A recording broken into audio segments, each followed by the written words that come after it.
On November 13th, following a special meeting, County Commissioners Cindy Riegel and Bob Heneage continued what they believed to be a private conversation in the county chambers, unaware that the public Zoom live stream was still active. Now, we know these county commissioners are a bunch of morons, but you wonder, how stupid can they really be? Well, let me tell you. Despite County Manager Dan Reyes ending the Zoom meeting, the live stream remained on, and 34 minutes later, an anonymous user posted the video on social media, making their private discussion public. Thank you, anonymous user. You just gave us a real insight into how and what these two low-class, disrespectful individuals think of the staff and the public. Nothing new, but good to see.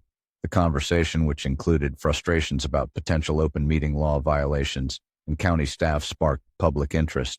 While the conversation doesn't appear to constitute a legal violation of open meeting laws, as it was informal and not directly related to pending decisions, it nonetheless attracted attention due to comments about staff and the county's operational challenges. In the recording, Riegel, who would lose a debate to a doorknob and has an IQ 1 point higher than brain dead, explained her frustration with the difficulties in achieving 100% accuracy with meeting materials, especially when dealing with new software.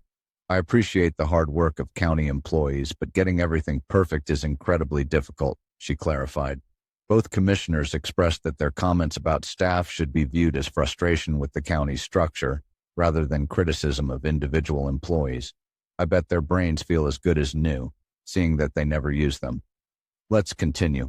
Riegel and Heneage acknowledged that while the commissioners ultimately bear responsibility for errors, and these two commissioners know a lot about errors, the county clerk and county manager, both of whom are already heavily burdened, are tasked with ensuring compliance with the open meeting law.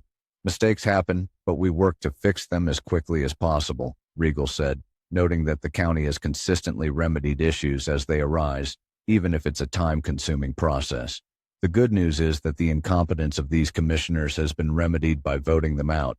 There's only so much stupid people can take, and we've had enough of these two. Heneage, the genius that he is, added that while the commissioners have worked hard to address these issues, the system isn't perfect, especially with the limited time and resources available to part-time commissioners. We can only do so much with the time left in our terms, he stated. Thank God their terms were limited. Could you imagine what these two dummies would have done if they were full-time? The conversation also touched on the ongoing lawsuit filed by Special Prosecutor Mark Taylor, accusing the commissioners and advisory boards of systemic open meeting law violations. While Heneage agreed that mistakes have occurred, he emphasized that there was no malicious intent. He suggested potential fixes but acknowledged that significant changes would require more time than their terms allow.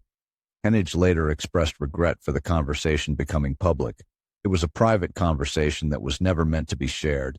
I regret my words and the frustration they conveyed, he said. Well, we regret you too, Bob. I'm not saying I hate you, Bob, but I would unplug your life support to charge my phone. As of now, no lawsuits have resulted from the leaked video, and Prosecutor Taylor has declined to comment. The incident occurred just days after the November election, and Heneage believes the lawsuit was politically motivated. Bob, you didn't fall out of the stupid tree. You were dragged through dumbass forest. I'm surprised they didn't blame Trump. Thankfully, Riegel and Henage's terms are set to end in the coming weeks, with Ron James and Brad Wolf scheduled to take their seats. Bob Heneage and Cindy Riegel have done more damage to this county than you can imagine, and left it in a financial mess with lawsuits they caused. Rather than governing according to the law, they interjected their personal and political agendas into their decisions and in turn destroyed the lives and violated the rights of countless long-term Valley residents with their actions. The good news is they'll be gone soon, but not soon enough. For more news and information, check back with us on highway33.com, HWY33.com. You all take care now.